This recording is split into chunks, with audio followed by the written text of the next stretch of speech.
চলুন তাহলে শুরু করা যাক। এখন আমরা ইংরেজি পরীক্ষার স্কোরকে ৫০ থেকে ১ লাফে ৯০-এর উপরে নিয়ে যাওয়ার একটা কমপ্লিট গেম প্ল্যান দেখব। এটা শুধু পড়ার টিপস না, এটা একটা জেতার স্ট্র্যাটেজি।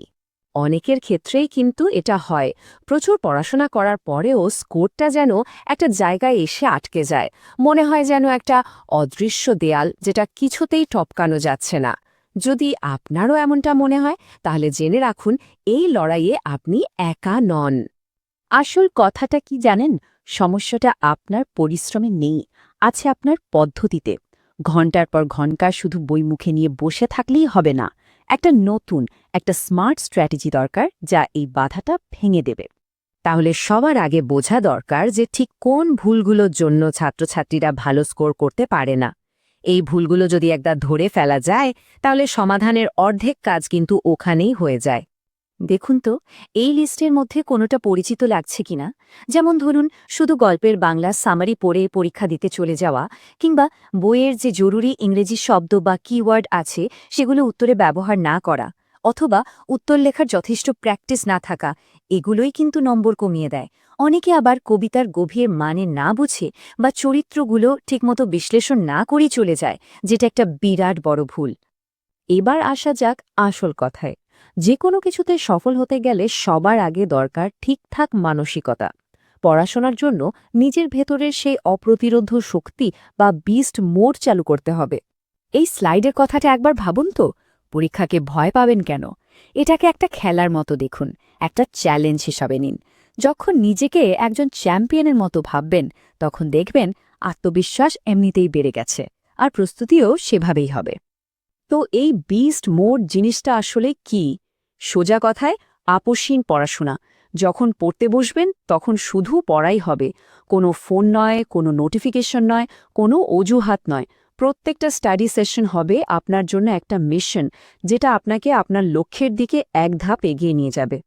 চলুন এবার আমাদের প্লেবুকের প্রথম অংশে যাই, লিটারেচার, যেখানে পুরো ৪০ নম্বর থাকে। এখানে কিছু সহজ হ্যাক ব্যবহার করে কিভাবে প্রায় পুরো নম্বরটাই তুলে নেওয়া যায় সেটাই এখন দেখব। এই স্লাইডটা দেখলেই পার্থক্যটা এক্কেবারে পরিষ্কার হয়ে যাবে। লেঞ্চো একজন হার্ডওয়ার্কিং কৃষক ছিলেন।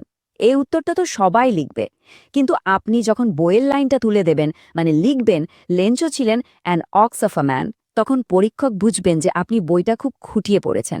এতে নম্বর কাটার কোনো জায়গায় থাকবে না। চরিত্র চিত্রণ বা ক্যারেক্টার স্কেচ মনে রাখতে কি একটু কঠিন লাগে? কোনো চিন্তা নেই, এর জন্যেও একটা দারুণ সহজ হ্যাক আছে। FLSK এর মতো কিছু মনে রাখার কৌশল বা নেমনিক ব্যবহার করলে দেখবেন মূল পয়েন্টগুলো খুব সহজেই মনে থাকছে। যেমন ধরুন, নাটালিয়ার চরিত্র। শুধু FLSK শব্দটা মনে রাখুন। F for fussy, L for lovelorn, A for argumentative, S for short tempered, আর K এর সাউন্ডের জন্য কোয়ারেলসাম। কি সহজ, তাই না? পরীক্ষার সময় এই একটা শব্দই আপনাকে ৫টা গুরুত্বপূর্ণ পয়েন্ট মনে করিয়ে দেবে। লিটারেচার তো হলো। এবার আমরা পরীক্ষার সেই অংশে যাব যেখানে নির্দিষ্ট ফরম্যাট আর সূত্র ব্যবহার করে নম্বর প্রায় নিশ্চিত করে ফেলা যায়। হ্যাঁ, আমি রাইটিং আর গ্রামার সেকশনের কথাই বলছি। রাইটিং সেকশনে পুরো নম্বর পাওয়াটা কিন্তু একদমই কঠিন নয়। শুধু চিঠি বা প্যারাগ্রাফের সঠিক ফরম্যাটটা মুখস্থ করে ফেলুন। কিছু বাধা লাইন, যেমন through the column of your esteemed news paper, এগুলো আগে থেকেই তৈরি করে রাখুন।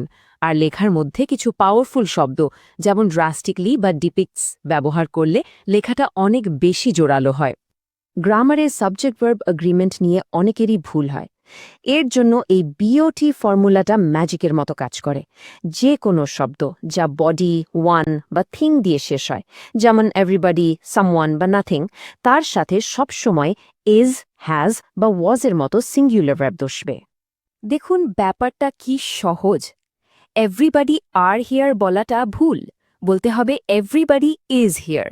এভরিথিং হ্যাভ আ প্লেস নয়, বলতে হবে এভরিথিং হ্যাজ আ প্লেস। এই একটা ছোট ফর্মুলা আপনাকে অনেক সাধারণ ভুল থেকে বাঁচিয়ে দেবে। আর গ্রামারে যদি একেবারে পাকা হতে চান, তাহলে এর কোনো বিকল্প নেই। গত ৫ বছরের বোর্ড পরীক্ষার প্রশ্নপত্র আপনাকে সলভ করতেই হবে। এতে প্রশ্নের ধরন সম্পর্কে একটা স্পষ্ট ধারণা তৈরি হয়ে যায় আর কনফিডেন্সও অনেক বেড়ে যায়।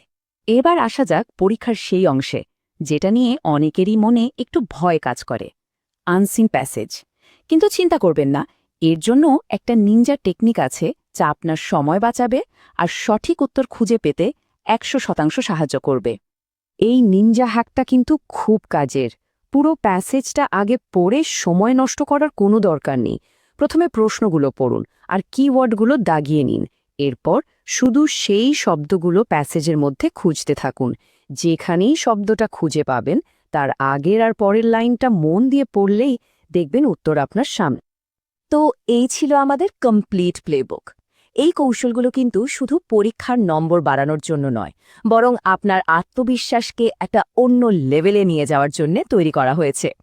তাহলে চলুন চ্যাম্পিয়নের প্লেবুকটা এক নজরে গুছিয়ে নেওয়া যাক। প্রথমত, বিস্ট মোড অন করতে হবে। লিটারেচারের জন্য বইয়ের কিওয়ার্ড ব্যবহার করতে হবে। রাইটিংয়ের ফরম্যাট আর গ্রামারের সূত্রগুলো একদম ঝালিয়ে নিতে হবে। আনসিন প্যাসেজের জন্য নিনজা হ্যাক ব্যবহার করতে হবে। আর অবশ্যই শেষ 5 বছরের প্রশ্নপত্র সমাধান করতে হবে। সবসময় মনে রাখবেন, পরীক্ষাটা শুধুই একটা খেলা, আর আপনি সেই খেলার চ্যাম্পিয়ন। এই মানসিকতা নিয়ে নামলে আপনাকে আটকানো কঠিন। তাহলে আপনি কি এই চ্যালেঞ্জটা নিতে তৈরি?